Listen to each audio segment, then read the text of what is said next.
Hey everyone, it's MattsterClass, and today I'll be talking about how Destiny 2 finally got rewards right. It's not only rewarding now in terms of power, but in terms of just making things that make your playstyle a lot better and more enjoyable. It rewards you not just based on your skill, but based on how much time you spend. But it doesn't make it so it's an impossible climb for someone who's maybe a bit more casual and doesn't have enough time to spend. This is due to the introduction of a few things. First of all, the new season pass. The new season pass basically makes it so earning XP throughout any activity will be rewarding to you in some fashion. There are 100 ranks in the season pass. You can go past these, however it only rewards a nostalgic engram every 5 levels after level 100. Now throughout the season pass, at the beginning it's mainly little things like materials such as enhancement cores, planetary resource bundles, shaders, things like that. However, as you progress you get some really good rewards. At rank 1, if you have the premium pass, which is included if you own whatever the current season is, you get the Eriona's Vow hand cannon, which is an exotic hand cannon which goes in your special slot and basically acts like a handheld sniper rifle. It's actually quite fun to use. I'm not the biggest fan of snipers, however this is just very fun to play with and actually can help a lot with certain bounties and things like that. Throughout you'll also be getting special ornaments. These are universal ornaments you can use on any armor piece throughout the game, except from exotic. These basically change the appearance of your armor in the game, but not the stats or anything like that. They've also recently just made a change in the most recent update to the game, where your universal ornament will be displayed in the menu itself, so it's not confusing as to which armor you're looking at. It'll still have the original name of the armor and the original stats, so you'll still be able to tell where it comes from and things like that. Now, when you reach the very end of the season pass, or at least start to get near the end, there's actually a very nice looking universal armor set, which I'll currently show you I'm wearing, along with a black and red black armory shader, which I think works very well.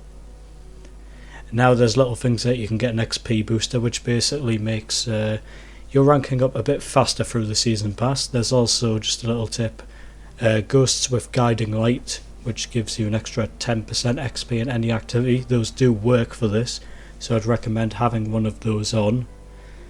And yeah, just a lot of it's very rewarding for your time. However, this is not the only thing that's factored in. There's also the artifact, which for this season, Season of the Undying, is called the Gate Lord's Eye.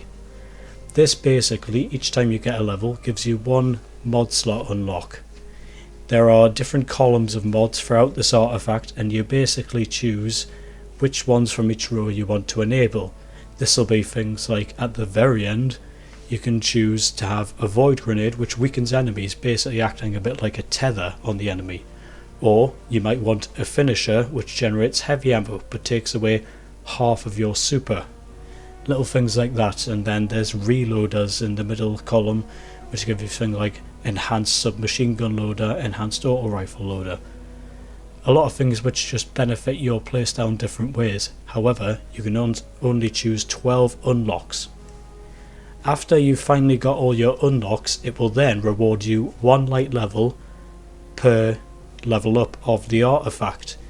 This is infinite throughout the entire season. In fact, just yesterday, as of when I'm recording this, we had the first player to reach 999 light level.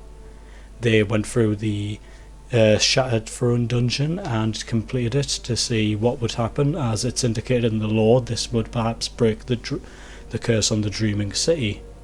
DMG, the community manager, put out a post basically hinting at the fact Savathun is of course involved, and we've played probably into her hands again, and that's the current situation.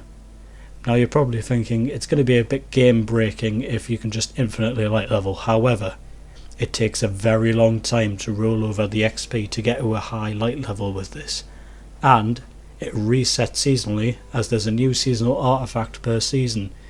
This changes the mods that are in the artifact as well, so there'll be different things in each season. However, some mods may stay around if Bungie finds that people really enjoy them and things like that. Now, there is also the pinnacle power grind, which has changed a little bit. This is not to be confused with pinnacle weapons, which have just been retired. Now, the pinnacle power grind is basically, there is a hard light level of 950 for your gear score. However, there's now a pinnacle power of 960, so there's an extra 10 power to be earned. However, you can only earn this from pinnacle activities such as the raid or the dungeon or the current seasonal event which is happening, which is the Haunted Forest. Now, this basically is a way of capstoning it, so there's not going to be a huge difference, but players who play endgame activities will have at least something to show for their time. This is great, and it takes a while, but I think it's very much worth it in the end, because 10 power makes a little difference, but never enough where it's going to, affect someone else's, experience in the game, just your own. Now, we currently don't know how the light level is going to change from season to season in the new way of doing things, whether Bungie is going to increase the base level by 50 or where the pinnacle light level is just going to go up or something like that. We honestly have no idea. Either way, it's very rewarding for your time in general. You can literally go do any activity and you'll be earning XP to go towards both your artifact and your season pass, meaning you're rewarded no matter what you do. You're also getting bright dust for every single bounty you do, which adds up over time. You can get something from the store. Not everything, but you can at least get something for your time as well with that. So in general, Destiny 2 is a lot more rewarding. Gone are the days of in Destiny 1 where you'd be stuck at light level 29 and you'd be stuck there for a very long time. It's very easy to level up. It took me a few weeks to get a 950, and honestly, it's just very fun, and it feels like it generally respects your time now. So guys, thank you very much for watching. I've been MattsterClass. Feel free to check out more content on the channel. I'll be posting a bit more regularly now. And goodbye.